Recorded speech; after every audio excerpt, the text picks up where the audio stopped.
Hi, എൻ്റെ പേര് ബെന്നാന്നാണ്. അപ്പോൾ ഞാനിങ്ങനെ ഇപ്പോൾ അടുപ്പിച്ചൊരു ഒരാഴ്ച ആയിട്ടുണ്ടാവും റീൽസ് ആണെങ്കിലും ഫോട്ടോ ഇടലുണ്ട് സോഷ്യൽ മീഡിയയിൽ. അപ്പോൾ അതിൻ്റെ അടിയിൽ കുറച്ച് പേര്, ഒരു 2-3 പേര് ഇങ്ങനെ വീട്ടിലിരിക്കുന്ന അമ്മേനാണെങ്കിലും പെങ്ങന്മാരും ചേർത്ത് അനാവശ്യമായിട്ട് കമന്റ് അടിച്ചുകൊണ്ടിരിക്കുക. മനസ്സിലാവുണ്ടോ? അപ്പോൾ ഇത് അടിക്കാൻ കാരണം എന്ന് വെച്ചാൽ ഞാൻ ദുൽഖറിനെ ഇങ്ങനെ ഓരോ സ്റ്റൈൽ ചെയ്തിടും.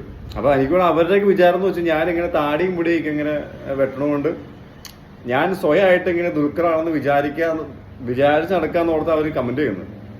അത് കണ്ടിട്ട് അതിന്റെ അടിയിലും കുറച്ച് പേര് ഇങ്ങനെ ഇവര് അനാവശ്യമായിട്ട് കമന്റ് ഇടുമ്പോൾ അതിന്റെ അടിയിലും ഇങ്ങനെ ഒരുപാട് പേര് അവരെ സപ്പോർട്ട് ചിരിച്ചിങ്ങനെ കമന്റ് ചെയ്യണം. അങ്ങനെ അങ്ങനെ ഇമോജി ഇട്ടുകൊണ്ടിരിക്കാം.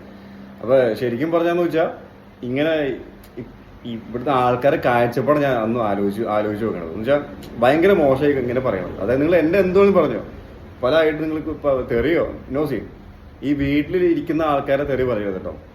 അത് ഭയങ്കര മോശമാണ്.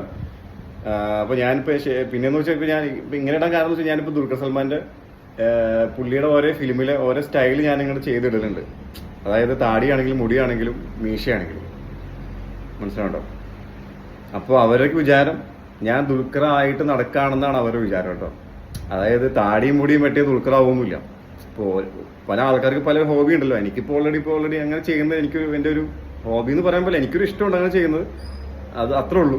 അപ്പൊ അതൊരു ഒരു കോമഡി ആയിട്ട് എടുക്കാം. അതല്ലാണ്ട് ഇവർക്ക് ഭയങ്കര സീരിയസ് ആക്കി എടുത്തേക്കാം. അതായത് ഇവരുടെ മനസ്സിൽ അങ്ങനെയാണ്. അതായത് ഉമ്മാനെയും വാപ്പാനെയൊക്കെ അനാവശ്യമായിട്ട് തെറി പറഞ്ഞ അവരെന്തോ വലിയ സംഭവമാണെന്നാ മനസ്സിലാവണ്ടോ. അപ്പൊ ഇനിയും അങ്ങനെ കമന്റ് അടിക്കാണ്ടിരിക്കുക. തെറി പറയാ എന്നെ പറഞ്ഞ എനിക്ക് ഒരു സീനില്ല. പക്ഷെ വീട്ടിലിരിക്കുന്ന പെങ്ങന്മാരെയും ഉമ്മമാരും ചേർത്ത് പറയരുത്. ഓക്കെ? അപ്പോൾ നമുക്ക് ഇനി അടുത്ത വീഡിയോ കാണുന്നവരെ എല്ലാവർക്കും ഷോർട്ട് ബൈ. സപ്പോർട്ട് ചെയ്യണം. എന്നെ സപ്പോർട്ട് ചെയ്തെങ്കിലാണ് കൂടുതൽ വീഡിയോസ് ചെയ്യാൻ പറ്റുള്ളൂ. അപ്പോൾ ഞാൻ കഴിഞ്ഞ വീഡിയോ പറഞ്ഞിട്ടായിരുന്നു പുള്ളിയുടെ കാന്ത മൂവിയിൽ പുള്ളി ഒരു മീശയ്ക്ക് ഓൾറെഡി ഇങ്ങനെ ചെയ്തൊരു ഇതുണ്ടല്ലോ, ആ ഒരു സ്റ്റൈൽ ഞാൻ ചെയ്യുന്നതായിരിക്കും. അതിൽ ഫുൾ വീഡിയോ ഉണ്ടാവും. എൻ്റെ ഫേസ്ബുക്ക് ചാനലും ഉണ്ടാവും, യൂട്യൂബിലും ഇൻസ്റ്റയിലും ഉണ്ടാവും. ഓക്കെ? അപ്പോൾ സപ്പോർട്ട് ചെയ്യണം. അപ്പോൾ നമുക്ക് നെക്സ്റ്റ് വീഡിയോ കാണുന്നവരെ എല്ലാവരും ഷോർട്ട് ബൈ.